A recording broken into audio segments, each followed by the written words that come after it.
या देवी सर्वभूतेषु क्रांतिरूपेण संस्थिता नमस्तस्ये नमस्तस्ये नमस्तस्ये नमो नमः। मी भगवद्गीतेची जी सुरुवात आहे, धर्मक्षेत्रे कुरुक्षेत्रे, त्यातला पहिला शब्द धर्मक्षेत्रे असा आहे।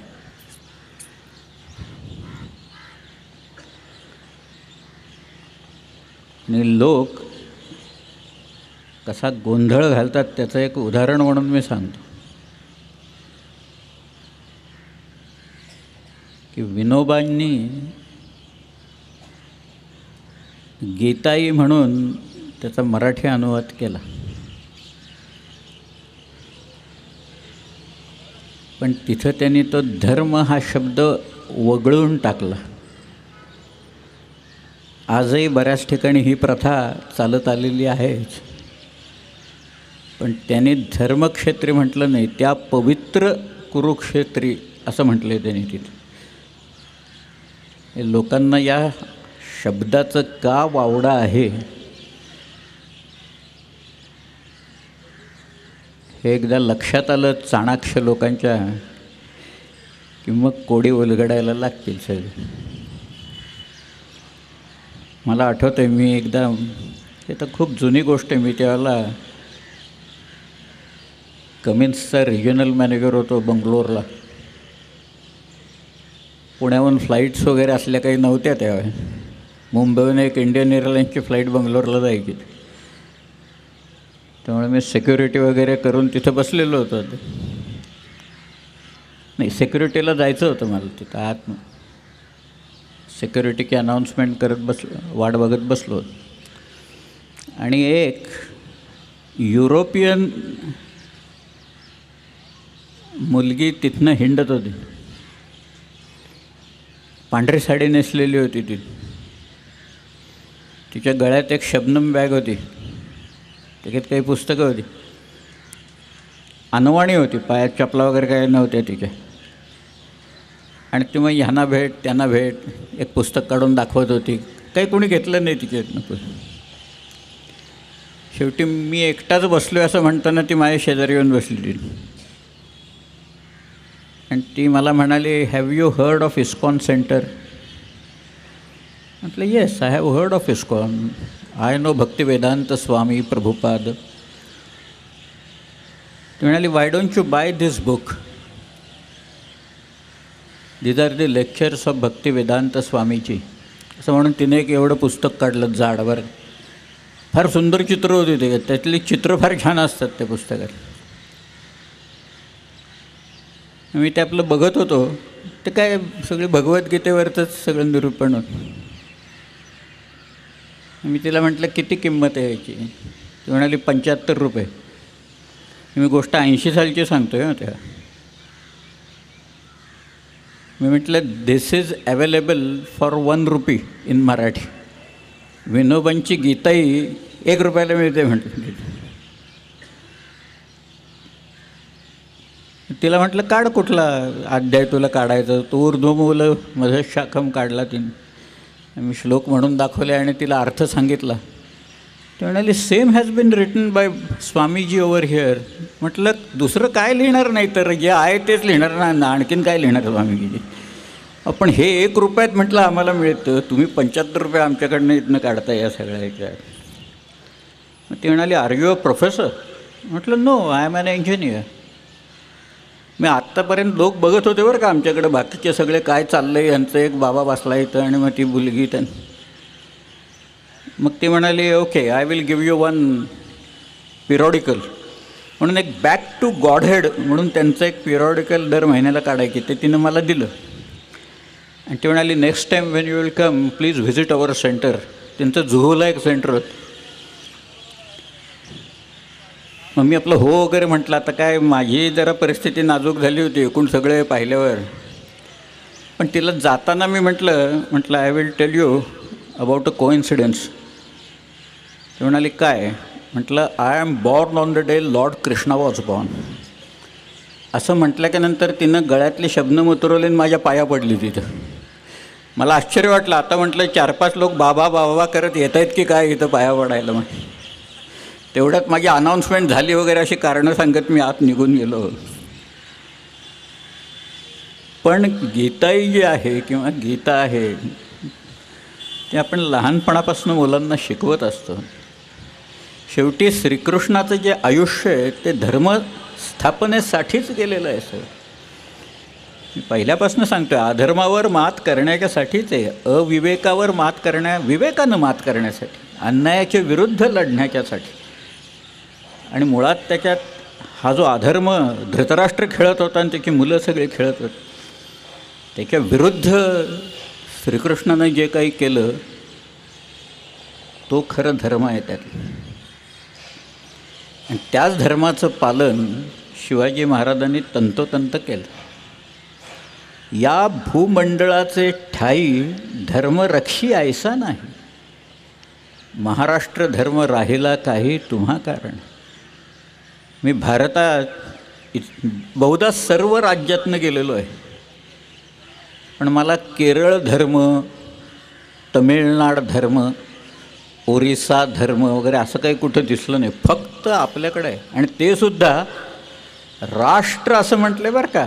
आपल्या राज्याला महाराष्ट्र म्हटले, दुसऱ्या कुठल्याही राज्याला राष्ट्र म्हटलेलं नाही. इतकं समर्थ हे राज्य आहे, इतकी समर्थ समृद्ध अशी परंपरा या राज्याला लाभलेली आहे. महाराष्ट्र राज्य आणि पुन्हा महाराष्ट्र धर्म. शेवटी महाराष्ट्र धर्म म्हणजे काय? अन्यायाविरुद्ध लढणं, त्याला वाचा फोडणं, हेच तर आहे शिकवलेलं. पण तरीसुद्धा शिवाजी राजांच्याकडे पाहायचा जो लोकांचा दृष्टिकोन, मी तुम्हाला आता शिवाजी राजांनी आयुष्यात काय काय केलं आणि काय काय नाही हे कृत्य सांगणार आहे. कदाचित काटा येईल तुमच्या अंगावर, कदाचित लोक म्हणतील हे थापा मारतायत वगैरे, पण मी तुम्हाला ते कुठे तेही सांगतो सगळं, कारण लोकांनी ते लपवलेलं आहे, दडपून ठेवलेलं आहे. सहजासहजी लोक सांगत नाहीत, कारण त्यांच्या मनात असलेली आणि लोकांच्या समोर जावी अशी शिवाजी महाराजांची प्रतिमा, आणि मग त्या प्रतिमेला काही ना काहीतरी होईल म्हणून लोक सांगत नाहीत त्याच्यात. परंतु रामदास स्वामी इथं म्हणतात, या भूमंडळाचे ठाई धर्मरक्षी ऐसा नाही. हा महाराष्ट्र धर्म तुमच्यामुळे राहिला इथं, नाही तर कोण होतं? भोवताली सगळ्या या शाह्या होत्या वेगवेगळ्या, एका बाजूला सिद्धी होता, पोर्चुगीज होता. तुम्ही अवश्य प्रियोळकरांचं इन्क्विझिशन नावाचं पुस्तक वाचा. या इन्क्विझिशनमध्ये गोव्यात जे तळीव अत्याचार कसे चाललेले होते त्यावेळेला याची कल्पना तुम्हाला येईल. अंगी तेलाची डगली घालून जाळले असं लिहिलेलं आहे तिथं. डगला असतो तो तेलात बुडवायचा, माणसाच्या अंगाला घालायचा आणि पेटवून द्यायचा सरळ चक्क. हे गोव्यातलं वातावरण होतं. हे सगळं शिवकालात आणि शिवाजी महाराजांनी पूर्णपणे बंद पाडलं. लोक धजावेनात शिवाजी महाराजांचं नाव ऐकल्याक्षणी लोक कापायला लागायचे. अशी उलट परिस्थिती राजांनी ही तिथं निर्माण करून ठेवली. मी परवा एक उदाहरण दिलेलं होतं, ते उदाहरण तर छत्रसाल बनलेल्याच. छत्रसालाबद्दल मी सगळं सांगितलं, पण त्यावेळेला छत्रसालाने एक प्रश्न महाराजांना विचारला. तो म्हणाला, हिंदूंचा आणि तुर्कांचा कधी मिलाप झाला आहे का? कधीच झालेलं नाही आहे. त्यामुळे मुघलांच्याकडे नोकरी करणं हे मला अशक्यच आहे सगळ्याच्यातनं, म्हणून मी आलो आहे तुमच्याकडं महाराज. हे शिवाजीराजांना माहिती होतं म्हणून तो आला होता छत्रसाल. त्याच्यात उत्तरेतलं वातावरण फार भयानक होतं. मी तुम्हाला एकच अत्याचार सांगतो, पुस्तकातनं 100 अत्याचार वेगवेगळ्या प्रकारचे दिले, तर त्यातला एक फक्त प्रकार सांगतो मी. हे सगळे युरोपियन प्रवाशांनी पाहिलेले अत्याचार आहेत, इथल्या स्थानिक लोकांनी केले. की एका माणसाला पकडलेला होता आणि त्या माणसाच्या गुदद्वारातनं लोखंडी सळई घालून लोक ठोकत होते तिथे. तो गुरासारखा ओरडत होता. नंतर त्याचं ओरडणं बंद पडलं. शेवटी ती सळई इथनं बाहेर आल्या की नंतर त्याला मारायचं थांबलं. हा एकच अत्याचार मी सांगतो. औरंगजेबाच्या वेळेपासनं त्याच्याही आधीपासून मुंडक्यांचे मिनार करायची पद्धत होती. औरंगजेब विचारायचा मुंडक्यांचा मिनार केला का म्हणून. मिनारांची चित्रं आहेत, मुंडक्यांचे मिनार केल्याची चित्रं आहेत. औरंगजेब जो दक्षिणेत निघाला त्याच वेळेला दक्षिणच्या स्वारीला त्याला माहीत होतं की आपण मराठा कंट्रीमध्ये जातो आहे आणि लॉंग ड्रॉन बॅटल, इतक्या सहजासहजी हे युद्ध संपणार नाही आहे. म्हणून तो निघताना तो म्हणाला मला देवळाचा कळससुद्धा दिसता कामा नये कुठल्याही. त्यामुळे औरंगजेब ज्या वाटेनं आला त्या वाटेवरची देवळं ही पूर्णपणे पाडून नष्ट करण्यात आली. शिवाजी महाराज 1666ला सुटले आणि त्याच्यानंतर औरंगजेबाची एवढी चितू झाली, सगळे लोक त्याच्याकडे बोट दाखवून म्हणायला लागले याच्या हातावर तुरे घेऊन शिवाजी महाराज पळून गेले तिकडे. इतकी नाचक्की झाली की त्याचा राग औरंगजेबाने काशी विश्वेश्वरावर काढला आणि 69 साली काशी विश्वेश्वर भ्रष्ट करून टाकला. म्हणजे हिंदूंचं जे अत्यंत पवित्र स्थान विश्वेश्वर वाराणसीचा, की मी काल ज्याचं नाव सांगितलं स्लीमन, हेनरी स्लीमन, त्या स्लीमनने असं लिहिलं आहे की मी वाराणसीला बनारसला चाललेलो असताना माझं हृदयाची धडधड वाढली. याचं कारण मी या हिंदूंच्या सगळ्यात मोठ्या अत्यंत पवित्र अशा ठिकाणी चाललो आहे असं म्हणणारा श्लीमन कुठे आणि इथं मुंडक्यांचे मिनार रचले का असं विचारणारा औरंगजेब कुठे. शिवाजी राजांच्या या सगळ्या प्रकरणात हे मुंडक्यांचे मिनार बंद पडले. एक माणूस मनात आणलं तर काय करू शकतो त्याचं आपल्याच राज्यात घडलेलं हे ज्वलंत असं उदाहरण आहे. छत्रपती शिवाजी महाराजांनी याचा आदर्श घालून दिलेला आहे आपल्याकडे. शिवाजीराजे 57मध्ये उतरले इथं खाली तेलघट्टाच्या घाटातनं तेलबायला म्हणून किल्ला आहे, इथनं खाली आले, कल्याण भिवंडीला आले. आणि कल्याण आणि भिवंडी हे मी माझ्या मनातलं सांगत नाही आहे, हे मी शिवभारतातला सांगतो आहे. शिवभारत हा ग्रंथ शिवाजी महाराजांच्या आज्ञेवरनं परमानंद गोविंद नेवासकरांनी रचला. 31 अध्याय पूर्ण आहेत, त्याच्यात 32व्यात 9 श्लोक आहेत. शिवाजीराजे जिवंत असताना तो ग्रंथ रचला गेलेला आहे, कारण 74 साली हा वारला परमानंद. त्या परमानंदांनी असं त्याच्यात लिहिलेलं आहे की शिवाजीराजे कल्याण भिवंडीला आले आणि तिथं ज्या देवळांच्या मशिदी झालेल्या होत्या त्या शिवाजीराजांनी परत तिथं देवळं बांधली आणि तिथल्या काझी आणि मौलवींना कैद करून नेलं. आणि या मुलाचे जर का हे उपद्व्याप असे चालले तर आपल्या धर्मप्रसाराला अडथळा येईल, म्हणून अफजलखाना मी तुझी नियुक्ती करतो, असं एक वाक्य त्या आदिलशहाच्या मुखात त्या परमानंदानं घातलेलं आहे. मूळ संस्कृत श्लोक असा आहे, त्वया गृहीत्वा कल्याणम तथा भीमपुरीमपी. भीमपुरी म्हणजे भिवंडी. त्वया गृहीत्वा कल्याणम तथा भीमपुरीमपी यवनांना महासिद्धिनिलय किलपातिता. पाडून टाकले त्यांनी. आहे कल्पना याची कोणाला? शाळेपासनं आत्तापर्यंत पुस्तकात कुणी लिहायचं धाडस केलं आहे का हे सगळ्याचं? कवींद्राचं सगळं लोकांनी शिवचरित्र लिहित असताना वापरलेलं मात्र हे एवढं मात्र सोडून टाकलं. त्या एवढंच नव्हे, अजून एक सांगतो मी. 1689मध्ये मातबर खान या नावाचा औरंगजेबाचा एक सुभेदार कल्याणला आला आणि त्याच्यामार्फत पत्र अनेक गेली आणि काही आलीसुद्धा. त्याचा जो लेखनिक होता त्याचं नाव जेठमल. या जेठमलांनी ती सगळी पत्रं जी आहेत ती एकत्र करून ठेवली. 100 पत्रं आहेत. त्याला त्याने कारनामा असं नाव दिलं आहे. कारनामा म्हणजे कर्तृत्व, कार म्हणजे काम. कार हा फारसी शब्द आहे. कारखाना जे जिथं काम चालतं त्या कारखान्यात, कार सेवा जी चालती तिथे त्याची कार्य चालतं तिथं मुळात. त्यामुळं कारनामा जेठमल म्हणतात त्याला. त्या कारनाम्यात एक पत्र आहे, सज्जादा नसीनाने लिहिलेलं पत्र आहे. ते या मातबर खानाच्या मार्फत गेलेलं पत्र. त्याच्यात तो असं म्हणतो आहे की इथं कोकणातल्या सगळ्या मशिदीन मदरसे काफर बच्चांनी पाडून टाकलेले आहेत, म्हणजे संभाजीराजांनी. मी माझ्या खर्चाने शेणोलीला एक मशीद बांधलेली आहे, तर तुम्ही पैसे पाठवा, कारण परागंदा झालेले आपले लोक परत यायला लागले. तुम्ही पैसे पाठवले तर आम्ही हे सगळं परत बांधकाम आणि मशिदी बांधून काढू. पण त्यावेळेला संभाजीराजांनी इथं काय केलेलं होतं याचं एका वाक्यात उल्लेख त्या सज्जादा नसीनांनी 1689च्या आसपासमधलं, कारण त्यांच्या मृत्यूनंतर लगेच संभाजीराजांच्या मृत्यूच्यानंतर लिहिलेलं पत्र आहे त्याचं. हे सगळं बाजूला ठेवायचं आणि शिवाजीराजे किती सेक्युलर होते हे दाखवायचा सारखा प्रयत्न करायचा. हे गेले असंच चाललेलं आहे सगळं. ही कृत्य काय सांगतायत मग? शिवाजीराजांची ही कृत्य ते सेक्युलर आहेत असं सांगतायत का कुठं काही? नाही. अहो, हा एक राजा जर का झाला नसता तर एव्हाना सगळ्यांची सुनता झाली असती, असं भूषणाने म्हटलेलं आहे. कविभूषण असं म्हणतो आहे, मी तुम्हाला अख्खा त्याचा श्लोकच सांगतो, चला त्याचा.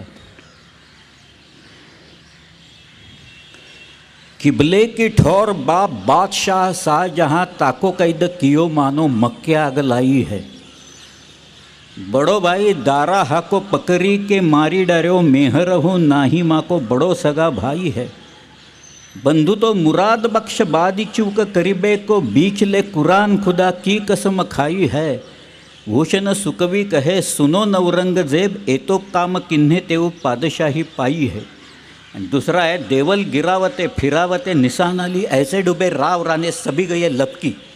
गौरागन कती आप औरन को दे ताप आपुनी ही बार आप मारी गए दबकी. पीरा पैगंबरा दिगंबरा दिखाई देत सिद्ध की सिद्धाई गई रही बात रब की. काशी हो की कला गई मथुरा मसीद भई अगर शिवाजी न होत तो सुन्नत होतं सब. कसं लिहिलेलं आहे.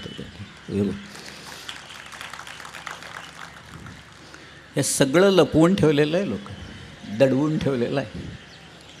तो असं म्हणतो आहे, देवळं पाडून टाकलेली आहेत, देवलं गिरावत फिरावते निशाना आली. त्यावेळेची परिस्थिती काय आहे ती तो भूषण सांगतो आहे. उत्तर प्रदेशमधलाच आहे तो. यमुनेच्या काठी त्रिविक्रमपूर म्हणून एक गाव आहे, तिकमापूर, घाटमपूर परगण्यात आहे. तुम्ही कानपूरहून जर का हमीरपूरला जायला लागला तर वाटेच घाटमपूर सचेंदीन तिकमापूर. त्याच्या पलीकडं अगदी जवळ गाव आहे, त्याचं नाव आहे अकबरपूर बिरबल जिथनं आला ते गाव तिथनंच. आणि तो म्हणतोच आहे स्वतः की बिरबल जिथनं आला तिथनंच मी आलो आहे म्हणून. देसन ते गुनी आवत जाचनताही तिन में आयो एक कवी भूषण कही तुझाई. विच कनौज कुल कश्यपी रत्नाकर सुत धीर रहत त्रिविक्रमपूर सदा तरणी तनुजा तीर. त्या कालिंदीच्या यमुनेच्या काठावर असलेल्या तिकमापूरमधनं मी इथं आलो आहे. आणि त्यांनी ती सगळ्या बातम्या तिथं ऐकल्या. शिवाजीराजे आग्र्याहून निसटले ही इतकी आश्चर्यकारक आणि बातमी होती त्यावेळेची. खरं लोक हादरले सगळे, आग्र्याच्या भोवतालचे सगळे लोक हादरलेत. म्हणजे त्यावेळेला कल्पना लोकांच्या अशा आहेत. एक भूषणाचा छंद असा आहे, म्हणजे त्याच्यातनं लोकांच्या मनात शिवाजीराजांच्याबद्दल काय कल्पना झाल्या होत्या म्हणून सांगतो आहे मी. तो म्हणतो, चारी चारी चौकी जहाँ चकता की चहूँ और सांजरू भोर लगे रही जिय लेवा की. सगळीकडे जीव घेण्या चौक्या आहेत, चारी बाजूला लागलेल्या आहेत. सांजरू भोर, रात्रीपासनं संध्याकाळपासनं भोर म्हणजे पहाटेपर्यंत त्या चौक्या लागल्यात. चारी चारी चौकी जहाँ चकता म्हणजे औरंगजेब, चुगताई वंशाचा म्हणजे चंगीज वंशाचा हा जो आहे माणूस. चारी चारी चौकी जहाँ चकता की चहूँ और सांजरू भोर लगे रही जिय लेवा की. कंधे दरे कावड़ चलो जब चाँव से एक लिए एक जात चले मेवा की. भैंस को उतारी डार्यो डंबर निवारी डार्यो कर्यो भैंस और जब चलियो साथ मेवा की. आता शेवटची ओळ बघा. पौन हो कि पंछी हो कि गुटका की गौन हो देखो कोण भांती गयो करामात सेवा की. शिवाजी महाराजांची ही सगळी करामत आग्र्याची बघून हा वाऱ्यासारखा गेला का पक्षासारखा उडून गेला का गुटखा खाऊन गुप्त झाला हे काही कळेनासं झालेलं आहे, असं त्यांनी लिहून ठेवलेलं आहे. पूर्वी गुटखा खाऊन गुप्त होता येत असे अशी एक कल्पना होती. आता गुटखा खाऊन लोक कायमचेच गुप्त होतात, दिसतच नाहीत बरं तिथं ते.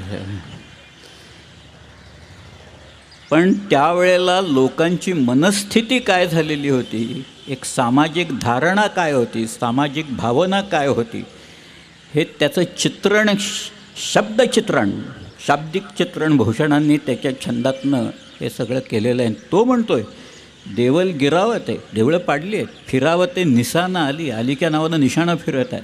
ऐसे डुबे राव राणे सभी गये लपकी, राव राणे सगळे पळून गेलेत, लपून बसलेले आहेत. गौरा गणपती आप, तो म्हणतो अरे गौरी आणि गणपती तुम्ही विघ्नहर्त्या देवताना, तुमची वेळ येता तुम्ही कुठं लपून बसलाय, असं म्हणतोय. गौरा गणपती आप औरन को देत ताप, आपुनीही बार आप मारी गये दबकी. पीरा पैगंबरा दिगंबरा दिखाई देत, सिद्ध की सिद्धाई गई रही बात रब की. काशी हो की कला गई, काशीला अवकाळा आली. मथुरा मसीद बाई, मथुरेची मशीद झाली. गर शिवाजी न होत सुन्नत होत सबकी. हे उत्तर प्रदेशमधल्या त्यावेळेच्या लोकांना कळलेलं होतं. त्यावेळेचे उत्तरेतनं लोक इथं येऊन इथल्या राजांच्याबद्दल कवनं रचत होते. आता काय करतायत उत्तरेतनं इथं येऊन लोक, बघा सगळे काय, आम्हालाच कवनं रचावी लागत आहेत त्यांच्यावर, सगळ्या त्यांच्या कर्तृत्वावर. पण भूषण हा एक जिंदादिल कवी आहे हो, त्यावेळेचा मोठा कवी आहे तो, त्याला महाकवी म्हटले. हिंदीचा जो काळ आहे त्याला रीतिकाल आहे त्यावेळेचा. रीतिकाल म्हणजे शृंगारिक ज्या वेळेला कविता होत असत, सगळे कवी शृंगाराकडे वळलेले होते. देवदेवतांच्यापासून शृंगाराची वर्णनं लोकांनी केलेली आहेत. अशा वेळेला एक कवी वीररसावर कविता करतो, हाच एक मोठा पायंडा या भूषणाने तिथं उत्तर प्रदेशमध्ये पाडला. आणि तो आपल्याकडे आला, तो हे सांगतोय सगळं की शिवाजी महाराज आहेत म्हणून आणि होते, नाहीतर एव्हाना सगळ्यांची सुनता झाली असते. हे आत्ताचं मी सांगत नाही आहे, त्यांनीच लिहून ठेवले, ते मी सांगतो आहे तुम्हाला. नाही तर लोक म्हणा की तुम्हीच सांगताय काहीतरी केलं, मला कुठलं काय जमणार आहे असलं काव्य बिव्य रचायला, मला नाही जमणार ते. त्या भूषणाने हे सगळं लिहून ठेवलेलं तिथं का, त्याचं तुम्ही अख्खं भूषणाचं काव्य वाचा. ते केवळ छत्रपती शिवाजी महाराज, छत्रपती शिवाजी महाराजांचं हिंदुत्व, शिवाजी महाराजांनी हिंदुत्व कसं टिकवलं, शिवाजीराजांनी जानव्याचं रक्षण कसं केलं, याच्यावरच अवलंबून आहे. वेदांचं रक्षण शिवाजी महाराजांनीच केलं असं सांगणारा पहिला माणूस भूषण आहे त्यावेळेस. आश्चर्य वाटेल, पण वेदांचं रक्षण केलं शिवाजीराजांनी. वेद राखे विनीत, पुराण प्रसिद्ध राख्यो, प्रसिद्ध पुराणांचं रक्षण केलं. राम नाम राख्यो अति रसना सुधर्मे, रामनामाचं जिव्हेवर रक्षण केलं, मुखात रामनामाचं रक्षण केलं असं तो म्हणतो आहे.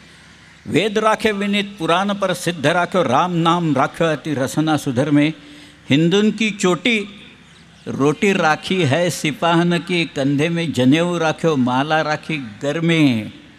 मीडी राखी मुगल, मुगल घाबरले सगळे असं म्हणतोय तो. मीडी राखी मुगल, मरोडी राखे बादशाह, बादशाही घाबरून बसला.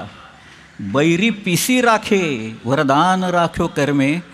शेवटची ओळ नितांत सुंदर आहे, त्याच्यातच सार आहे. शिवचरित्राचं सार तुम्ही म्हटलं तरी चालेल. राजन की हद राखी, तू तुझ्या राज्याच्या सरहद्दींचं रक्षण केलंस. राजन की हद राखी, कशाच्या जोरावर? तलवारीच्या बळावर, शस्त्राच्या बळावर. राजन की हद राखी तेग बल शिवराय, देव राखे देवल स्वधर्म राख्यो घर में.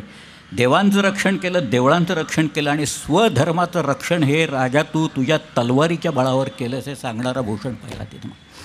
काय सांगायचं आता त्याच्याबद्दल, आणि काय शिवाजी महाराजांच्याबद्दल किती गोष्टी सांगायच्या.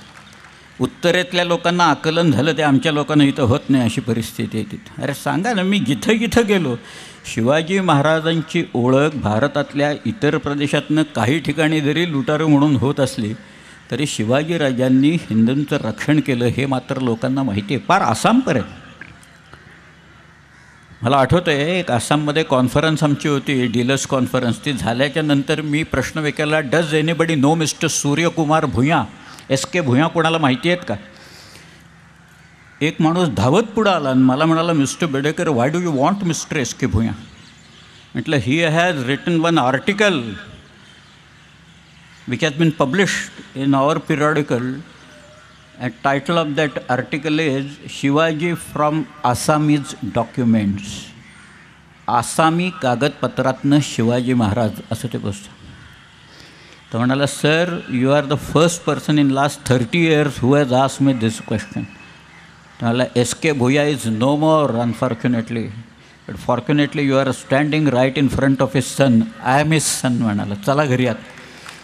त्याने मला त्यांची पुस्तकं दाखवली आणि Lachit Borphukan and its times. Shivaji महाराजांची प्रेरणा अशी होती की मुघल हे सगळे बाहेरचे लोक आहेत, तुर्की लोक आहेत, कपट बलांनी या देशात ते आलेले आहेत आणि त्यांच्या विरुद्ध एकजूट करायला पाहिजे म्हणून आसाममधले लोक, कुचबिहारचा राजा गुवाहाटीला पत्र लिहितो आहे की शिवाजीराजांच्या हालचाली कशा चालल्यात त्या, आणि त्या ब्रह्मपुत्रच्या पात्रात एक तो नाविक लढाई खेळतो आहे.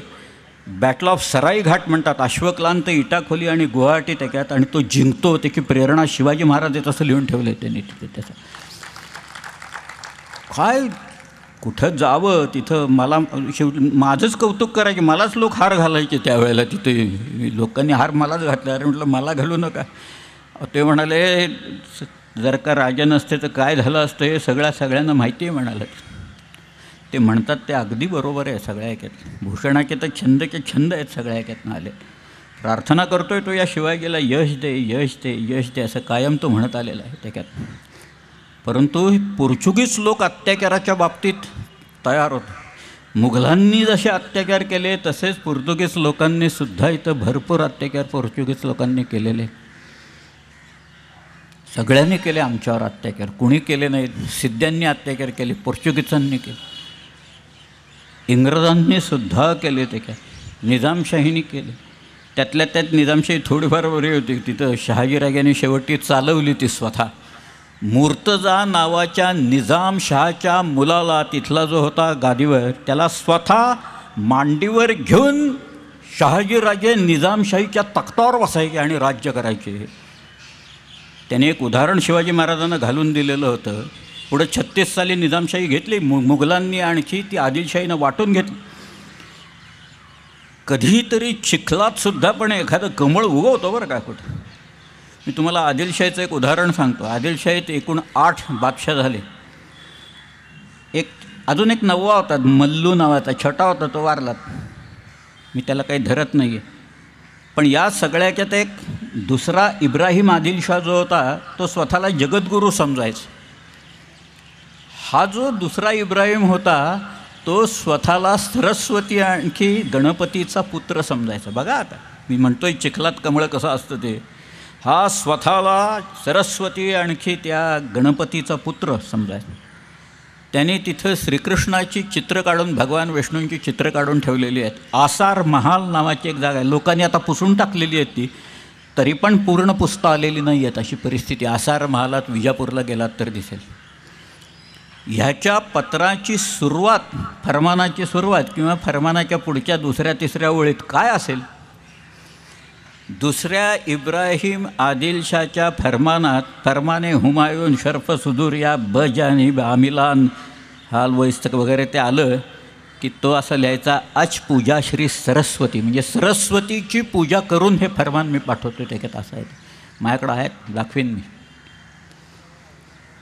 दुसरा इब्राहिम आदिलशाहनं अच पूजा श्री सरस्वती असं लिहिलेली फरमानं उपलब्ध आहे. पण एखादाच त्या सगळ्या ह्याच्यात असा एखादाच निपजतो कुठंतरी. त्याचं सगळं जे होतं ना ते सगळं नवरस असायचं बरं. त्यांनी तिथं एक नवरस, त्याचं नवरसनामा या नावाचा एक ग्रंथ रचून घेतला. ते नवरसपूर या नावाचं एक गाव वसवलं त्यांनी. त्याचा तंबोरा होता, तो गाणीबिणी म्हणायचा, रागदारी वगैरे म्हणायचा, सगळं स्वतःच म्हणायचं.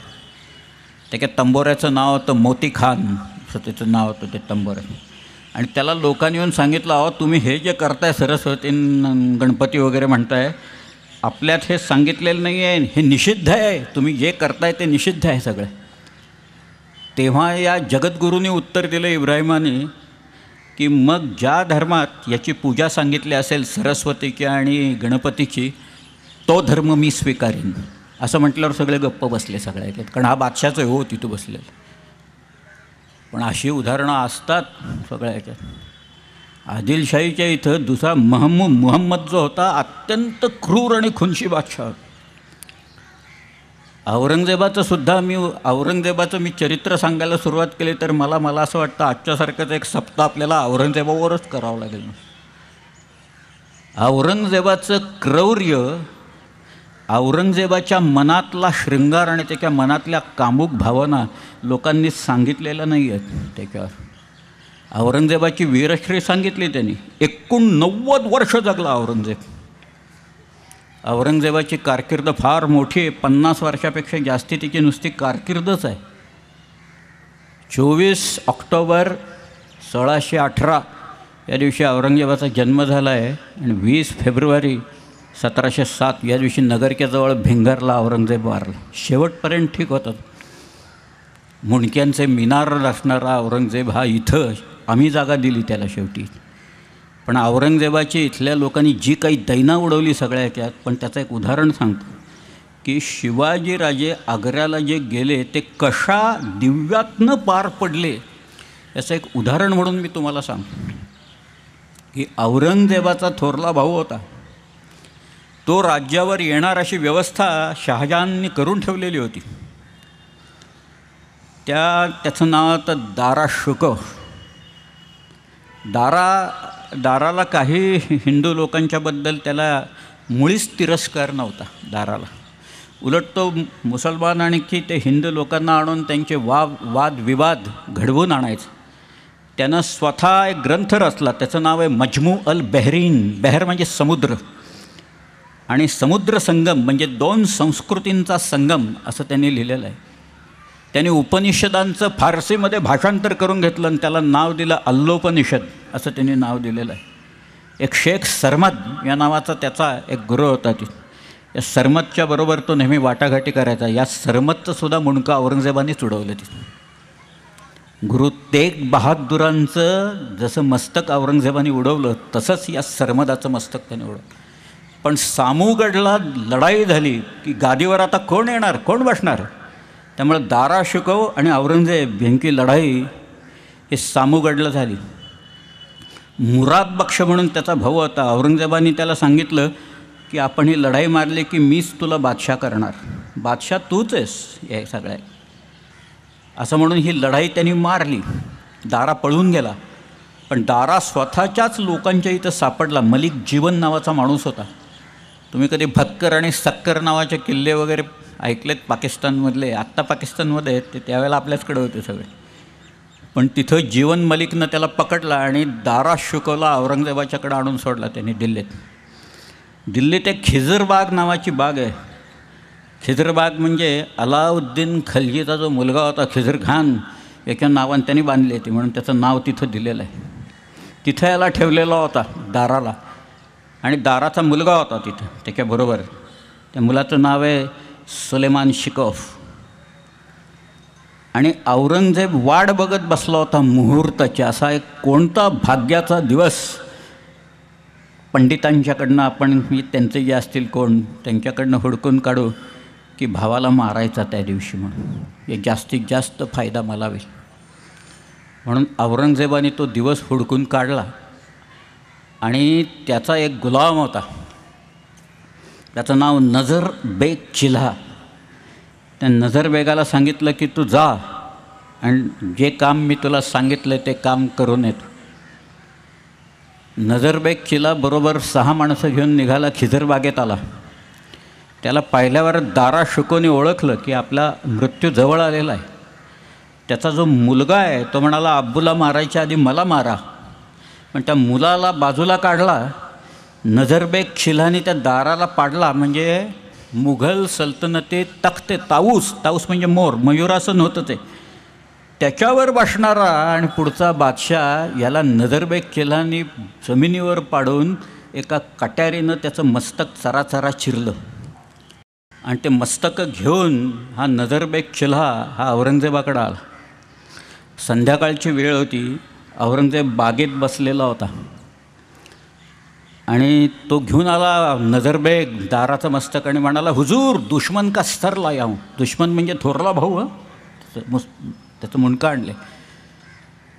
औरंगजेब म्हणाला, जरा प्रकाश कमी आहे, चिरागदानं घेऊन या, क्षमादानं घेऊन या.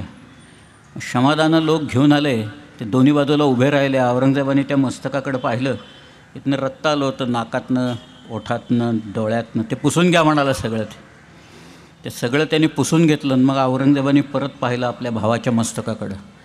मग ते शामूगडच्या लढाईत त्या दाराचा किमांश पडलेला होता, तो औरंगजेबाकडे कोणीतरी आणून ठेवलेला होता.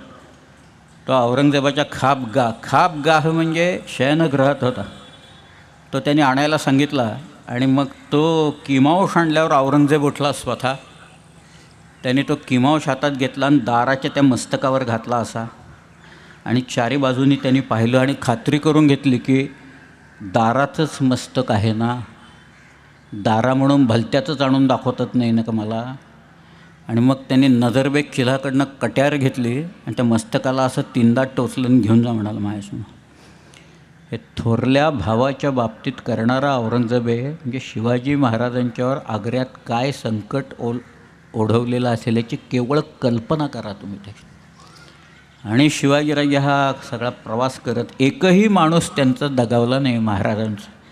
या सगळ्या प्रवासात सर्व लोक जिवंतपणे परत आले. काय त्यांच्याबरोबर जेवढे गेले होते, 8 हत्ती होते, तेही आले परत. कवींद्राबरोबर दिले होते. तो 2-4 वेळा पकडला गेला, दवशाला बिवशाला सगळीकडे पकडला गेला. पण हे सगळे परत आले. अशा औरंगजेबाच्या तावडीतनं परत आले सगळे.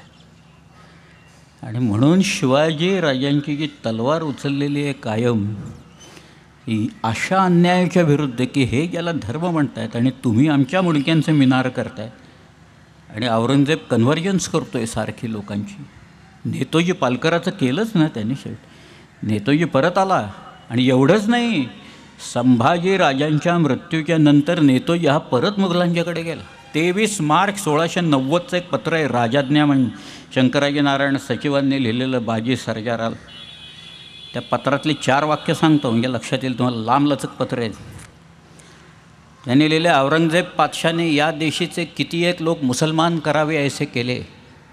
या उपरी नेतोजी राजे, जानोजी राजे, साबाजी घाटगे यासहित कित्येक ब्राह्मणासही मुसलमान केले, असं त्याच्यात वाक्य आहे. हे 90 सालचं पत्र आहे त्याच्यातलं. या अशा सगळ्या परिस्थितीत शिवाजीराजे तोंड देत होते त्या.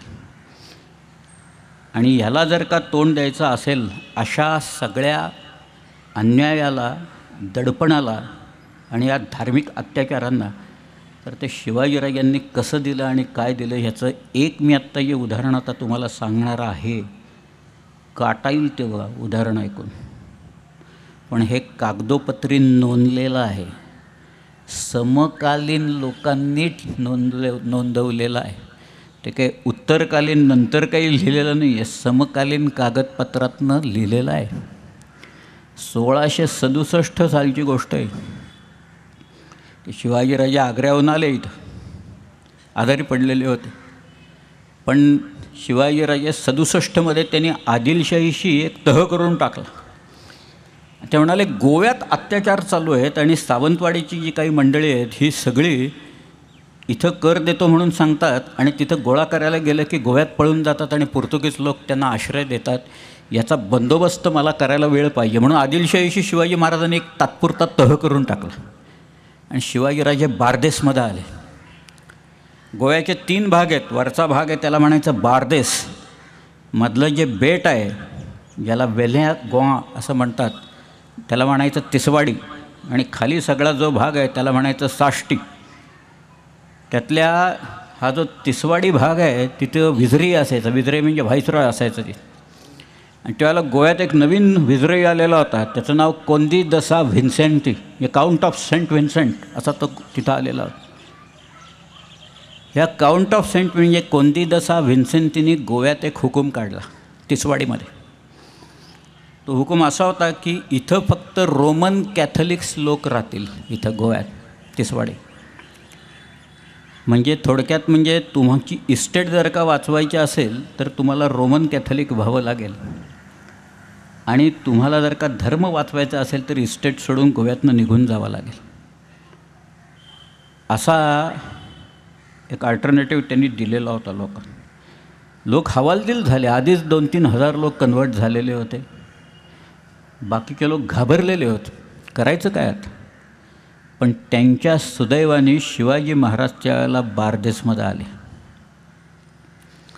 कोणीतरी या लोकांना सांगितलं, अरे जा, शिवाजी महाराज आले, तुमचं गाऱ्हाणं काय असेल ते त्यांना जाऊन सांगा. तो हे लोक शिवाजी महाराजांच्याकडे आले आणि त्यांनी सांगितलं, गोव्यात अत्याचार चालू आहेत.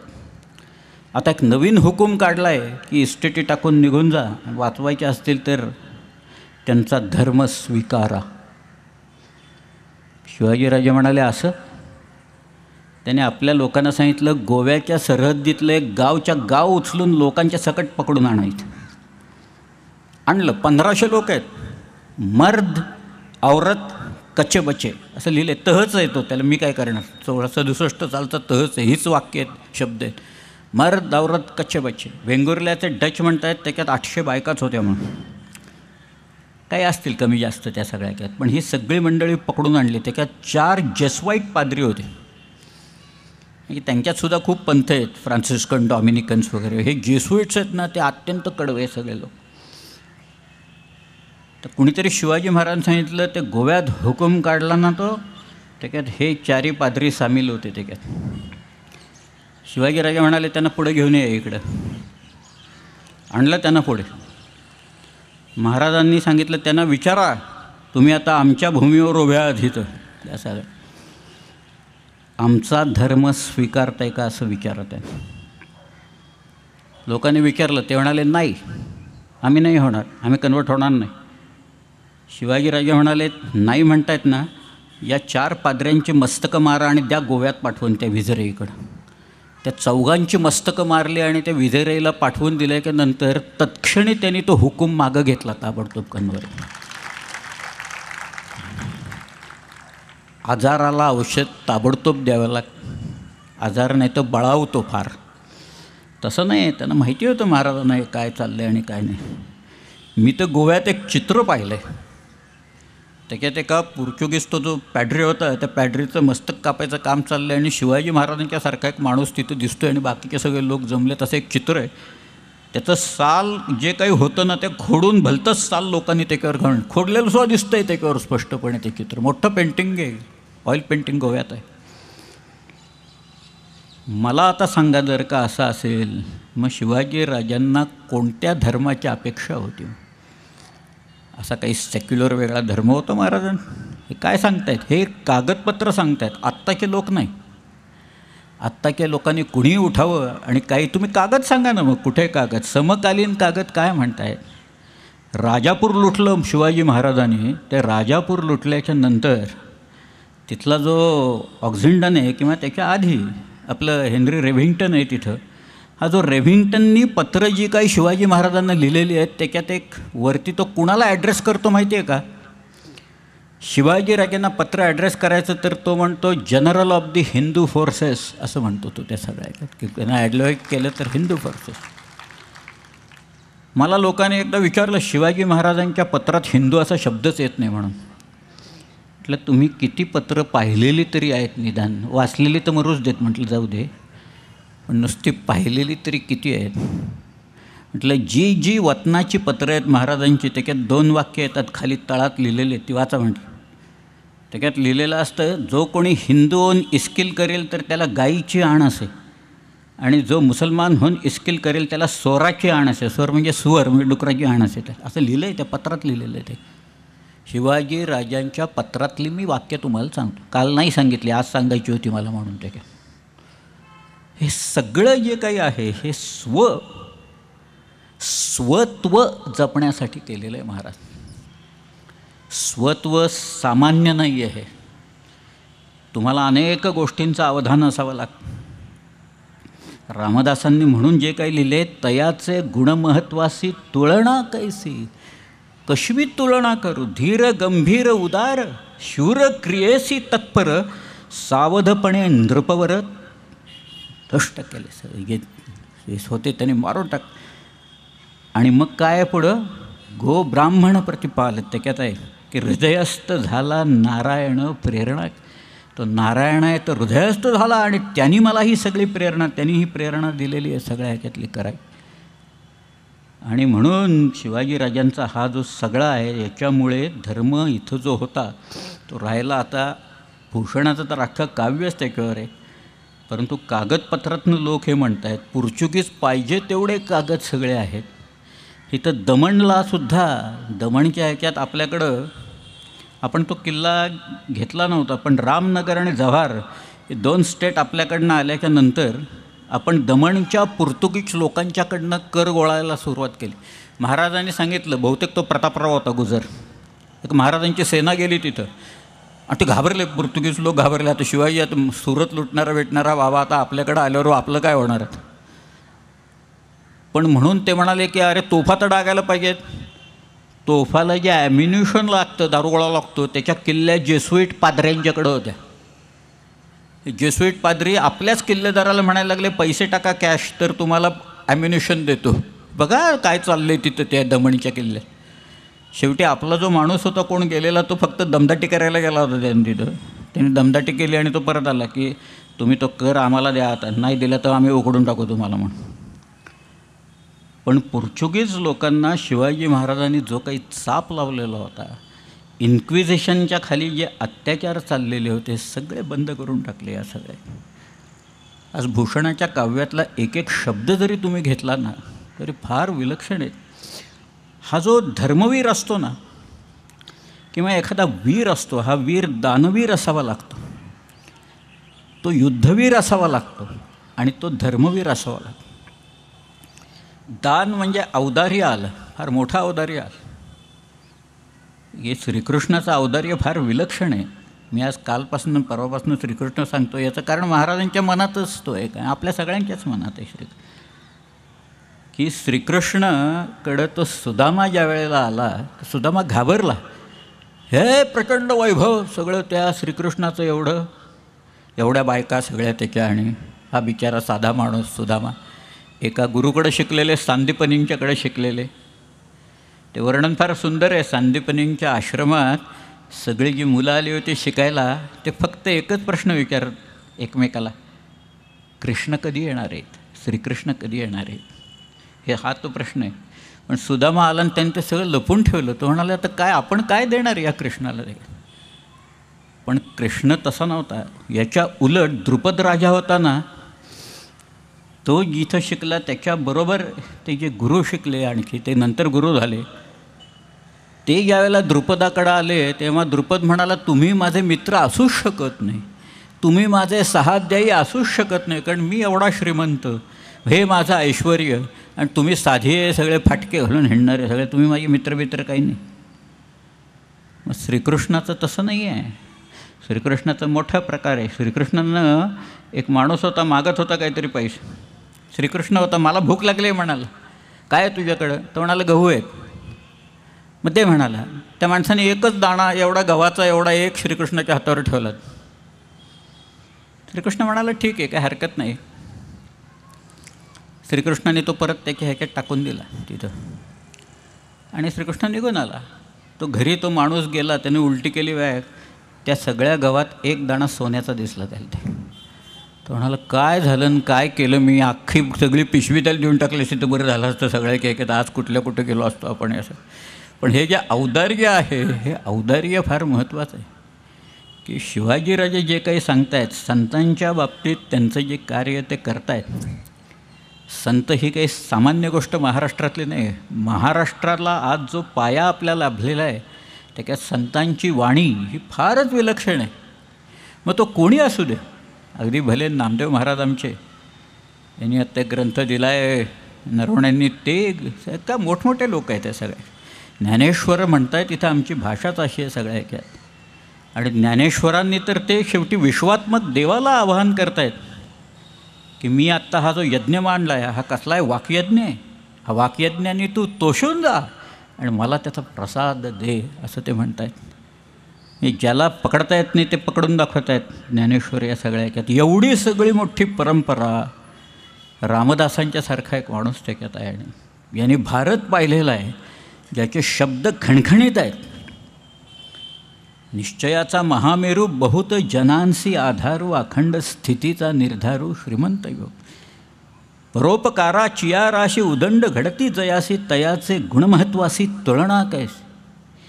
यशवंत कीर्तिवंत सामर्थ्यवंत वरदवंत पुण्यवंत नीतिवंत जाणता राजा. आचारशील विचारशील दानशील धर्मशील सर्वज्ञपणे सुशील सकळा ठाय. आणि मग ते या भूमंडळाचे ठाई धर्म रक्षी ऐसा नाही. तुमच्यामुळे राहिलं आहे सगळं. किती वेळा आठवण करून द्यावी कुणाकुणाला रामदासांनी. ती मुलं काही दिवस प्रार्थना म्हणतात बघा, त्याच्यात आहे संभाजी राजांच्या हातने बाळाजी आवजी वगैरे सगळे लोक मारले गेले ना. काय झालं असेल त्यावेळेला, पण बरेच लोक 20-22 लोक गेले त्याच्यात. त्यावेळेला रामदास स्वामींनी एक पत्र पाठवलं. ते पत्र बघा काय, त्याच्यात एक शब्द आहे म्हणून मला सांगायचं आहे.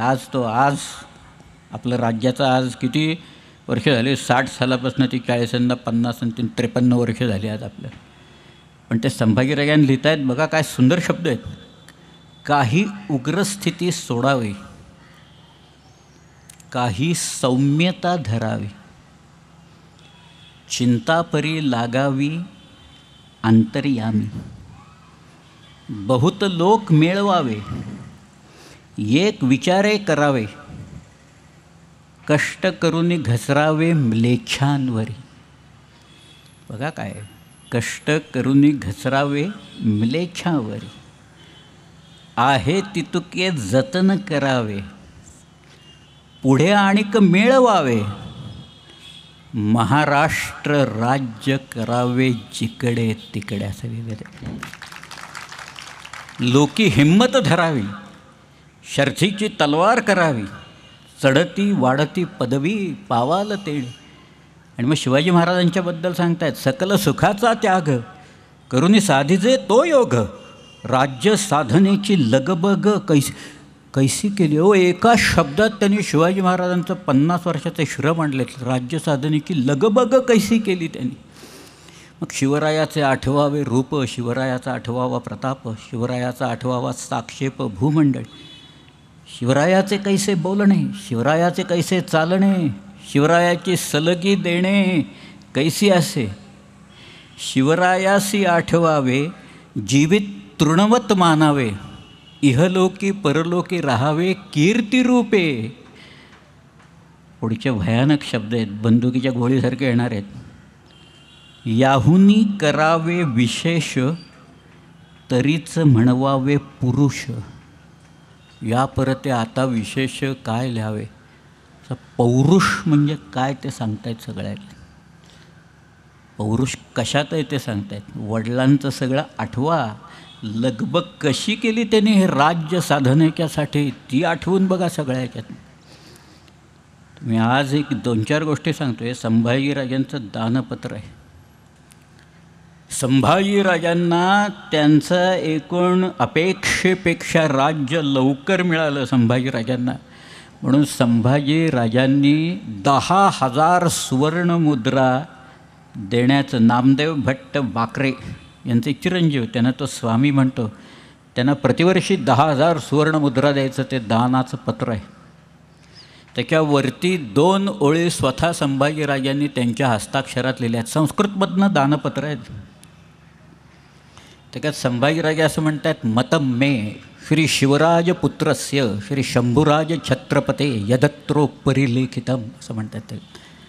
आणि पुढं जवळजवळ आत्मचरित्र आहे त्यांचं. मालोजीराजे, शहाजीराजे, शिवाजीराजे आणि मग मी असं ते म्हणतात. मालोजीराजांना त्यांनी काही विशेषणं वापरलेली आहेत. काय असतील मालोजीराजांना वापरलेली विशेषणं. गो ब्राह्मण प्रतिपालक अशी विशेषणं तिथं आहेत. त्याच्यात वाचा तुम्ही. दानपत्र वाचल्याच्या नंतर लक्षात येईल संभाजीराजांची धारणा आजोबांच्याबद्दल, वडिलांच्याबद्दल आणि आपल्या पणजोबांच्याबद्दल काय ती ताबडतोब लक्षात येईल. गो ब्राह्मण प्रतिपालक शब्द नाही असं कित्येक लोक म्हणतात. इथं आहे. मोरगावचं एक पत्र आहे. त्या मोरगावच्या पत्रात एक माणूस शिवाजी महाराजांच्याकडे आला आहे आणि म्हणतो आहे की आपण तो गोब्राह्मणांचे प्रतिपालक आहात असं त्या पत्रातच त्यांनी म्हटले. शिवाजी महाराजांना उद्देशून म्हटलेलं आहे. संभाजीच्या दानपत्रात म्हटलेलं आहे त्यांनी. संभाजी त्यांनी पुढं शहाजीराजांना उद्देशून म्हटलं आहे, बघा आता, हैंदव धर्म जीर्णोद्धार करण धृतमती असं म्हटलं आहे. हैंदव धर्म जीर्णोद्धार करण धृतमती. शहाजीराजांनी हिंदवी धर्माच्या पुनरुत्थानासाठी आणि जीर्णोद्धारासाठी काही ना काहीतरी प्रयत्न केलेले आहेत, मोठे प्रयत्न आहेत. कदाचित कागदपत्रांच्या अभावी आपल्याला माहिती नसतील देखील, परंतु शहाजीराजांच्यापासूनच या हैंदवी धर्माची रक्षा आणि त्याचं पुनरुत्थानासाठी आणि पुनरुज्जीवनाची सुरुवात ही निश्चितपणे तिथं झालेली आहे. हे संभाजीराजांच्या दानपत्रावरनं आपल्याला कळून येते. हैंदव धर्म म्हणजे कुठला धर्म? स्वतः संभाजीराजे म्हणत आहेत, शिवाजीराजांचे चिरंजीव म्हणत आहेत सगळ्या. म्हणजे कुठला धर्म? भलता सेक्युलर धर्म आहे का याच्यात कुठं आता आलेलं? ते काय नाही आहे. शिवाजी महाराजांची प्रतिमा जी आहे लोकांच्या समोर उभी केलेली आहे, आणि आता कागदपत्र काय सांगतात ह्याच्यात तफावत आणि फरक आहे की नाही तुम्ही मला सांगा. कारण आता मी शिवाजी महाराजांच्यावर येणार आहे तिथं, आणि मग कळून येईल काय संभाजीराजे शिवाजी महाराजांच्या या सगळ्या कर्तृत्वाकडं कोणत्या दृष्टिकोनातनं बघतायत. त्यांनी असं लिहिले, माझे वडील कसे आहेत, म्लेच्छ क्षय दीक्षित असं लिहिले. म्लेच्छांच्या क्षयाचीच दीक्षा घेतलेले माझे वडील आहेत. निर्धारित म्लेच्छ क्षय निदान, म्लेच्छाच्या क्षयाचा निर्धार केलेले माझे वडील आहेत तिथे या सगळ्यात. असं शिवाजी महाराजांच्याबद्दल हे संभाजी महाराजांनी दानपत्रात त्यांच्या लिहून ठेवलेलं आहे. त्यांची धारणा शिवाजीराजांच्याकडे बघायची काय आहे आपल्या लक्षात येईल. हे पाहिल्याच्या नंतर म्हणजे मग धर्म धर्म धर्म जे काही म्हणतात तो धर्म कुठला आहे? आज स्वधर्म आहे तो. एक स्वप्रत्यय लागल्याच्या नंतर मी म्हटलं ना, एक रोमांच उभे राहतात तद्वत. ते एक प्रणाली आहे आमची, वेगळी प्रणाली आहे, आमच्या राज्याची प्रणाली आहे. काय दिलं नाही महाराष्ट्राने लोकांना. महाराष्ट्राने क्रांतीचा संदेश दिलेला आहे, सामाजिक उन्नतीचा महाराष्ट्राने दिलेला आहे संदेश, शैक्षणिक उन्नतीचा महाराष्ट्राने पाया घातलेला आहे सगळ्याचे. क्रांतीचे तर सगळे अग्रदूत जे काही झाले त्यांना जो विचार होता, हा विचार कोणी दिलेला आहे? विचार आपल्या लोकांनी दिला आहे, महाराष्ट्रातल्या लोकांनी दिलेला आहे सगळ्या. अन्यायाचा प्रतिकार करण्याच्यासाठी म्हणून जे काही आहे ते सगळं महाराष्ट्राने सगळ्यात पहिल्यांदा केलेलं. हा तो महाराष्ट्र अपेक्षित आहे. शिवाजीराजांचं जे स्वराज्य आहे आणि तो महाराष्ट्र आहे तो हाच आहे.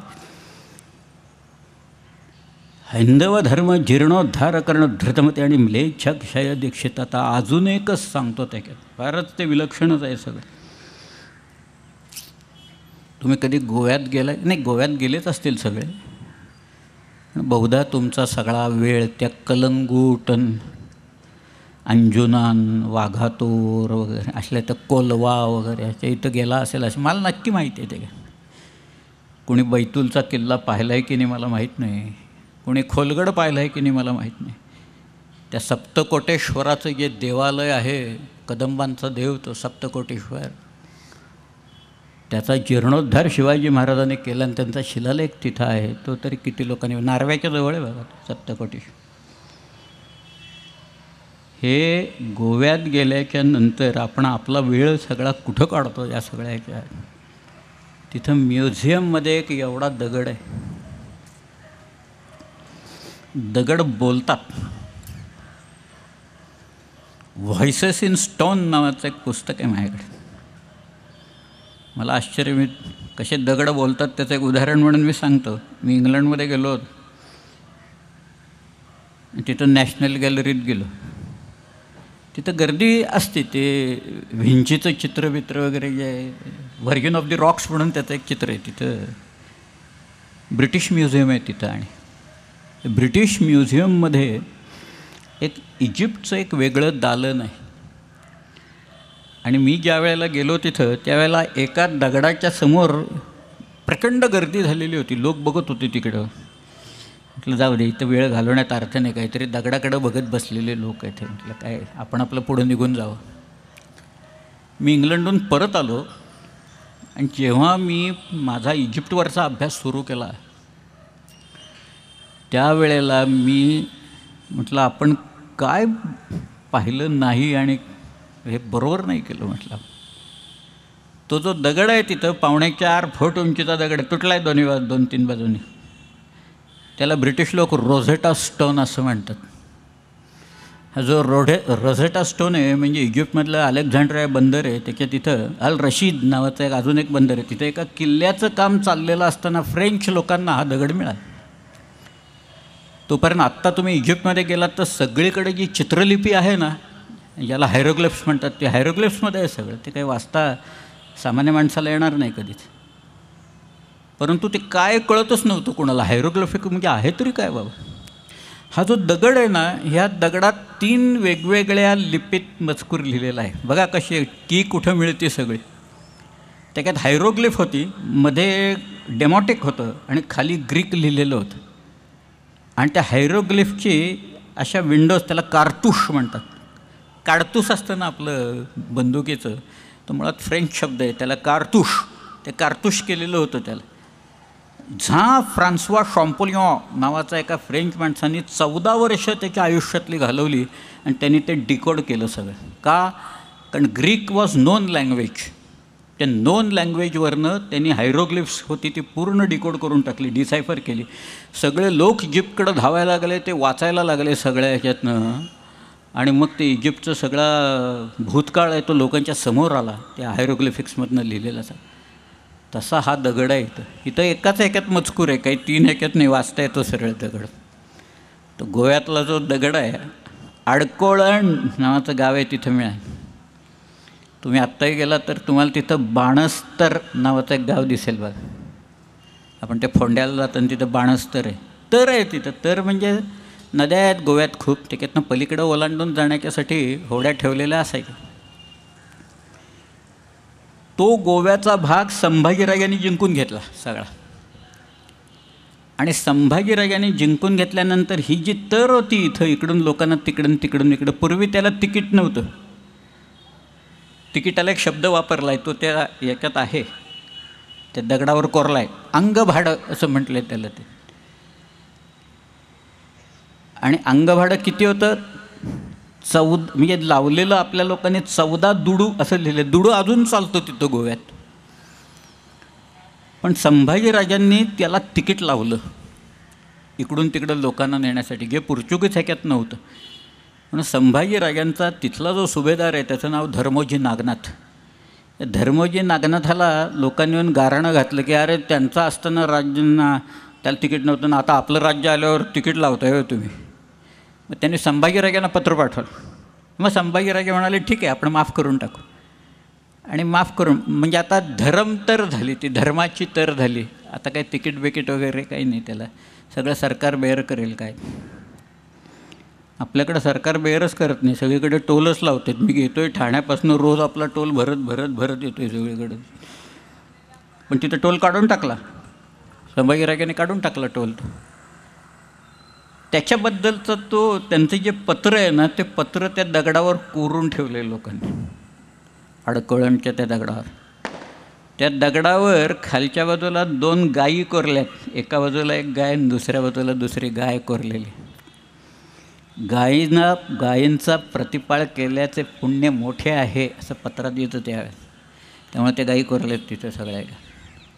गंमत त्यातली आता अशी आहे की त्याच्यात एक वाक्य आहे की पूर्वी यांचं राज्य होतं तेव्हा ते कर घेत नव्हते आणि आता हे हिंदू राज्य झाले आहे तेव्हापासून हा चालू झालं आहे. पण आता हे हिंदू राज्य झालं असं लिहिलं आहे, त्याच्यात कोरलेलं आहे. संभाजी महाराजांच्या पत्रातलं वाक्यच तिथं ते दगडावर कोरून ठेवलेले आहेत. म्हणजे आता तर सगळेच प्रश्न मिटले सगळ्या ह्याच्यातले. धर्म कुठला आहे आणि काय आहे सांगायला स्वतः संभाजीराजे सांगतायत की बाबा आता हे हिंदू राज्य झालेलं आहे त्या सगळ्या. ही धारणा महत्त्वाची. संभाजीराजांनी शिवाजीराजांनी रामसिंगाला जसं पत्र पाठवलं, शिवाजीराजांनी रामसिंगाला पत्र पाठवलेलं होतं, मिर्झाराजाला पाठवलेलं होतं, तसं संभाजीराजांनी रामसिंग कछवाला पाठवलेलं होतं. पत्र आहे ना की सांप्रत या यवना धमाला, म्हणजे औरंगजेबाला वाटायला लागले की आम्ही हिंदू सगळे तत्वशून्य झालेलो आहोत, पौरुषच संपले आमच्यातलं, असं त्यांना म्हणायचं. तसं नाही, मी परत मिळवण्यासाठी माझं सर्वस्व पणाला लावायला तयार आहे. त्याच्यातही शब्द आहे त्या पत्रात त्या सगळ्या ह्याच्यात. हे जे राज्य, हे कर्तृत्व, हा जो धर्म कुठला आहे, हा जरी स्वधर्म असा म्हटला तरी त्या धर्माची अपेक्षा ही शेवटी हिंदू याच्याकडेच जात, दुसरं कुठेही जाणार नाही सगळ्या. एक मला खूप लोक विचारतात, आणि आता तर त्याला फारच ऊत आला आहे म्हणून मी सांगतो, की शिवाजी महाराजांच्या सैन्यात म्हणे 30% मुसलमान लोक होते. म्हटलं शिवाजी महाराजांनी सैन्याची जातवार शिरगंटीन मोजदात केली होती का? आधार कार्ड वगैरे दिलं होतं का त्यांना? म्हटलं असं काही आहे का कुठे? एकदा बा कसली मोजदात आणि कसलं काय कुठे? म्हटलं मी तुम्हाला एक 10 नावं सांगतो, 11वं नाव तुम्ही मला सांगा सगळ्या. शिवाजी राजांच्याकडं ही मदारी मेहतर ही जी कॅरेक्टर आहे ना, ही फिक्टिशियस कॅरेक्टर आहे, खोटी कॅरेक्टर आहे. कुठल्याही बकरीतसुद्धा मदारीचा उल्लेख नाही आहे, कुठल्याही बकरीत नाही. निदान बकरीत तरी असायला पाहिजे कुठंतरी. कागदपत्र तर जाऊच देत. एक सातारला अलीकडं कागद मिळालं, त्याच्यात ते आलेलं आहे, पण तो कागद बनावट आहे हे कुणीही सांगेल सगळ्या. गंमत अशी असते की एकाला उत्पन्न दिलं की ते रेन्यू करावं लागतं, दुंबाला करावा लागतो. शिवाजीराजे वारल्यानंतर संभाजीराजांचं पत्र पाहिजे, संभाजीराजे गेले तर शाहू महाराजांचं पत्र पाहिजे, मग राजाराम महाराजांचं कुणाचं तरी पाहिजे ना एक तरी पत्र. नक्कल सरकारात नक्कल करून ठेवलेली असते, तिथंही नक्कल नाही कुठे. त्यामुळं मदारी बिदारी वगैरे असं काही पात्र नव्हतं त्या सगळ्या, कुठेही नव्हतं. सिद्धी हिलाल एक होता, पण हा खेळोजी भोसल्यांचा क्रीतपुत्र होता, विकत घेतलेला गुलाम होता. त्यामुळं तो तिथंच होता, तो आणखी त्याचा मुलगा, त्याचं नाव सिद्धी याह्या. असे काही सरका सोडले की जे इथलेच लोक आहेत. शिवाजी राजांच्या पत्रात तुम्ही जर का वाक्य वाचली तर कायम येतं की तुर्क फौजेत ठेविली याने जय कैसा मिळतो असं लिहिलं आहे त्याच्यात. अस्सल पत्र आहेत, मी काढून दाखवेन. असं शिवाजी महाराज व्यंकोजीला लिहित आहेत की तुर्क फौजेत ठेविली याने जय कैसा मिळतो. ते स्वतः शिवाजीराजे फौजेत हे असं ठेवतील का कधी? त्याच्यात आश्चर्य आहे सगळ्या की आमची लढत कुणाशी आहे? या तुर्कांशी कायम चालत आलेली आहे, कपटबलाने त्या देशात आले आहेत, माझी तलवार सदैव उगारलेली आहे, हे कायम सांगत आलेले आहेत. शिवाजी महाराजांचाच तो उपदेश आहे सगळ्या. आणि तो जो आहे तो धर्मजागृती, धर्माचं पुनरुत्थान हे त्यांनी जे काही केलं. तुर्क फौजात ठेवले आणि जय काय, तुम्ही पत्र काढून बघा. अस्सल पत्र किती जणं वाचतात देवजाणे, मला माहीत नाही. ते छापलेली आहेत, देवनागरीत छापलेली आहेत, तरीसुद्धा लोक वाचत नाहीत. आता वाचून लोकांना अर्थही कळणार नाही म्हणा बऱ्याच पत्रांचा, ते जाऊ दे. परंतु आणि ती भाषाच वेगळी आहे सगळ्या. परंतु शिवाजी महाराजांच्याकडे बघायची जी दृष्टी आहे. आता अजून एक उदाहरण दे, हे दुसऱ्या माणसाने दिलं आहे. त्या माणसाचं नाव आहे जयराम पिंडे. हा जयराम पिंडे इथं मार्कंडा म्हणून डोंगर आहे ना, वणीच्या जवळ आहे बघा. त्याचा बाप तिकडे एक किल्लेदार होता, त्याचं नाव गंभीरराव. हा गेला बंगलोरला. जयराम तो शहाजीच्या समोर त्यांनी 12 नारळ लावून ठेवले. शहाजीराजे म्हणाले, या 12 नारळाचं प्रयोजन काय? म्हणाला, मी 12 भाषात काव्य करतो. मग त्यांनी काव्य वगैरे केलं. मग ती समस्या घातली, मी सांगितलं शतकेंद्रम नभस्थलम म्हणून. मग शहाजी राजांच्याबद्दल त्यांनी काव्य रचलं, छोटंसं आहे. त्यांची दिनचर्या त्यांनी सांगितलं. एखाद्या राजासारखे कसे शहाजीराजे तिथं वावरत आहेत. ते पहाटे उठायचे, भाट त्यांना आळवायचे सगळ्याच्यातनं. मग शहाजीराजे प्रातर्विधी उरकायचे, त्यांच्याबरोबर त्यांचे पुरोहित असायचे. मग परात आणायची तुपाची, त्याच्यात शहाजीराजे स्वतःचा चेहरा बघायचे. मग तिथनं नुकतंच नदीतनं बाहेर आलेला एक डुक्कर, एक ठेंगू माणूस वगैरे असे फिरवायचे दिवस चांगला जावा म्हणून. आणि मग तिथं जी त्यांची नवगजी होती, त्या नवगजीत शहाजीराजे हातातल्या तलवारीच्या मुठीवर हात ठेवून आधीच सगळे लोक बसलेले असे की तिथं शहाजीराजे प्रवेश करायचे. मग दरबाराचं काम चालायचं. त्याच्यात तो असं म्हणतो आहे की शहाजीराजांचं तर त्यांनी लिहिलेलंच आहे, पण तो शिवाजी महाराजांना उद्देशून हा माणूस असं म्हणतो आहे, जयराम पिंडे, ऐका. कलियुग सकल प्रबल यवन वन निदलन करकलित करवालोदित प्रताप दिनकरस्य. आणि पुढं जाऊन त्याने श्री शिवराजस्य असं म्हटलं. ते शिवराजस्य कधी आहे? शिवाजीराजा काय आहे? कलियुगात सकल प्रबल झालेल्या, सकल प्रबल यवन दल, या यवनांची जी दलं प्रभावित झाली, त्यांचं निर्दालन करण्यासाठी जी तलवार आहे त्याचा प्रताप आणि प्रभाव आपल्याला दिसतो आहे असं म्हणतात. हे सगळे समकालीन लोक शिवाजी महाराजांची धारणा सांगते. काल मी याचा उल्लेख केला राजकोशाचा. त्या राजकोशाचं मुळात उपोद्घात काढला तर हेच दिसेल. आज्ञापत्रात रामचंद्रपंत हेच सांगतो की शिवाजीराजांनी हा सगळा खेळ स्वराज्याचा सुरू केला. का सुरू केला? हे अवनी मंडळ निर्यावन करावं म्हणून सुरू केलं असं लिहिलं आहे. ते यवनस्तोम बद्धमूल झाली होती, ती मारून काढली सगळ्या ह्याच्यात आणि आपल्या धर्माची स्थापना केली त्याच्यात. या सगळ्या हे शिवाजीराजांचं कर्तृत्व हे असं आहे. सगळं मी जे काही सांगतो आहे ते पचायला जड आहे, मला माहिती आहे सगळ्या ह्याच्यात. कदाचित काही लोकांनी वाचलं असेलही, काही लोकांनी वाचलं नसेलही त्याच्यातनं. परंतु मी ज्या वेळेला उत्तरेत फिरत होतो त्या भूषणाला जसं शिवाजी महाराजांचं वेड लागलं तसं मला भूषणाचं वेड लागलेलं होतं ते. आणि त्या भूषणाच्या जेवढी पुस्तकं मिळतात तेवढी मी जमवली आणि ती सगळी पुस्तकं आणून मग मी माझा अर्थात ते पुस्तक लिहिलं. आणि मला वेळ लागला सगळं, कारण ते ब्रजभाषा 350 वर्षापूर्वीची ब्रजभाषा. पण तो दानवीर आहे, तो युद्धवीर आहे आणि तो धर्मवीर आहे हे तो सांग. दानवीर शिवाजीराजे कसे होते तर काही लोक शिवाजी महाराजांच्याकडे आलेत किंवा देवाची प्रार्थना त्यांनी केली आहे काही लोकांनी आणि देव प्रसन्न झालेला आहे. अलीकडं देवच प्रसन्न होत नाही अशी परिस्थिती आहे. देवळं खूप झालेली आहेत, उदंड झालेली आहेत सगळीकडं देवळं. देव नाही प्रसिद्ध होते. पण देव प्रसन्न आला त्यावेळेला आणि या लोकांना म्हणाला घ्या मागून तुम्हाला काय पाहिजेत. हे लोक काय मागतात माहिती आहे? ते म्हणत आहेत बेपारी जहाज के न राजा भारी राज के. तू आम्हाला कुठल्याही जहाजाचा व्यापारी करू नकोस किंवा कुठल्याही राज्याचा राजा देखील करू नकोस. अरे भिकारी हमें कीजे महाराज शिवराज की.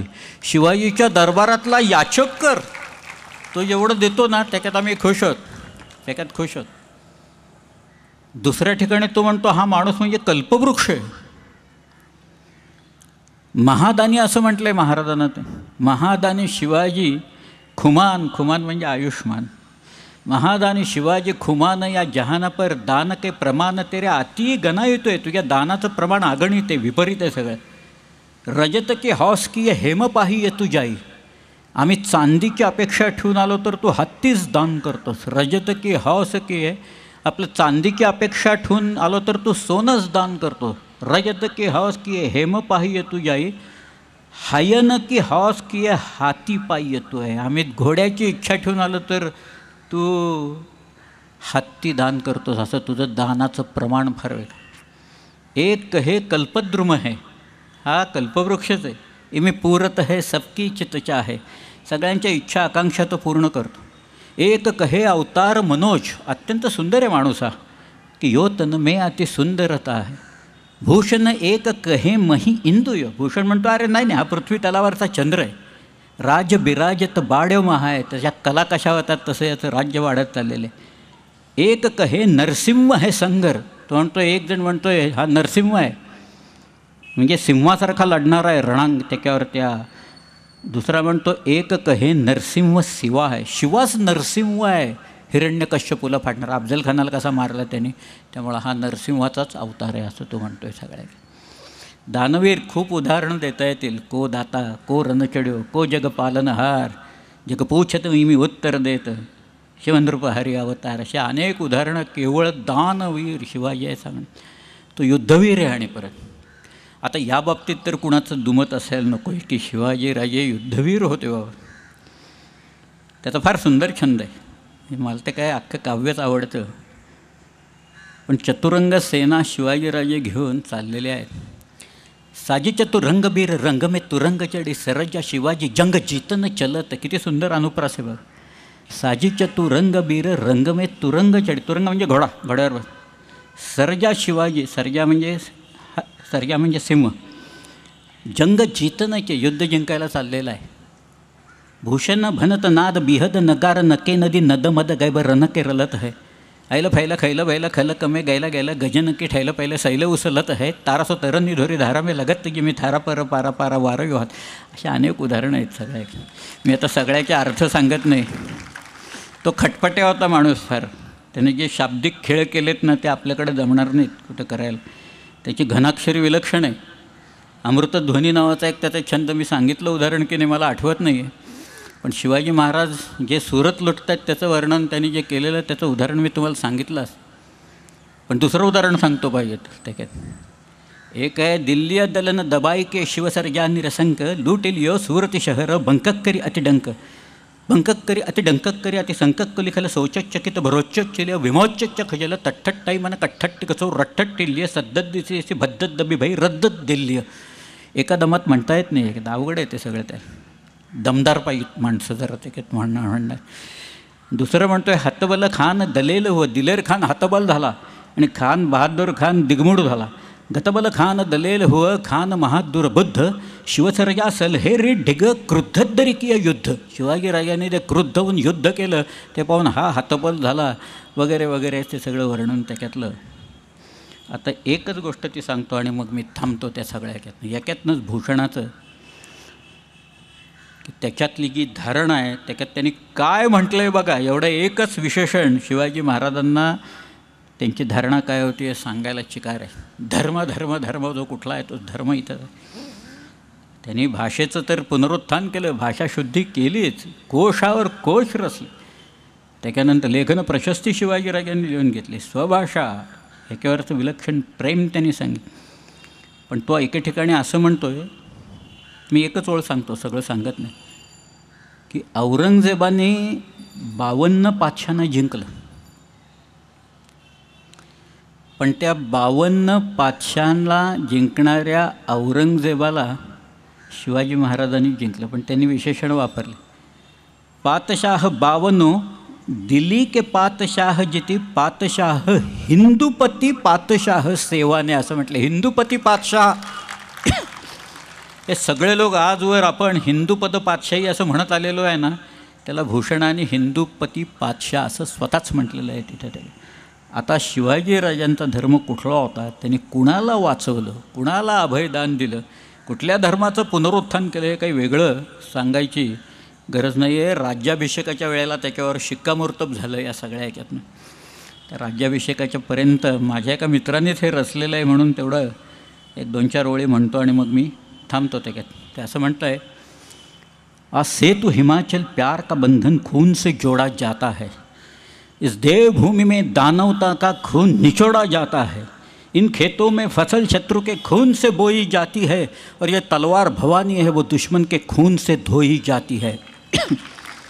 पुढचं फार छान आहे. विश्ववंदिनी भारत माँ का राज सिंहासन टूटा था.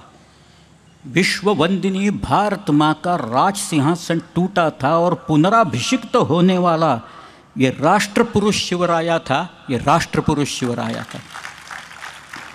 ये सिंहासन रामकृष्ण का, ये सिंहासन रामकृष्ण का. इंद्रप्रस्थ यह धर्मराज का. शाली वाहन चंद्रगुप्त का. पुलकेशी विक्रमादित्य का. पौरसा अशोक पृथ्वीराज का. गुरु अर्जुन राणा प्रताप का. पौरुषता के परंपरा का महापराक्रमी राजा था और पुनराभिषिक्त होने वाला ये राष्ट्र पुरुष शिवराया था. ये राष्ट्र पुरुष शिवराया. सिंधु नर्मदा गंगा माई. सिंधु नर्मदा गंगा माई. ब्रह्मपुत्र यमुना कृष्णाई. तापी सतलज ब्यास गोमती. कावेरी महानदी सरस्वती. भीमा गोदा शरयू पूर्णा. अलकनंद गंडकी कोयना. सप्त सिंधु सह सरिता संगम रायदुर्ग पर होना था और पुनराभिषिक्त होने वाला ये राष्ट्र पुरुष शिवराया था. ये राष्ट्र पुरुष शिवराय. तुकाराम और समर्थ आए, धर्मराज के मार्ग दिखाए. काशी से गागा भटाए, राज्याभिषेक मुहूर्त लाए. दुर्ग दुर्ग दक्खन के गाए, आज हमारे राजा आए, आज हमारे राजा आए. ज्येष्ठ शुद्ध त्रयोदशी का दिन मंगल शुभ आया था और पुनराभिषिक्त होने वाला ये राष्ट्र पुरुष शिवराया था. ये राष्ट्र पुरुष शिवराया था.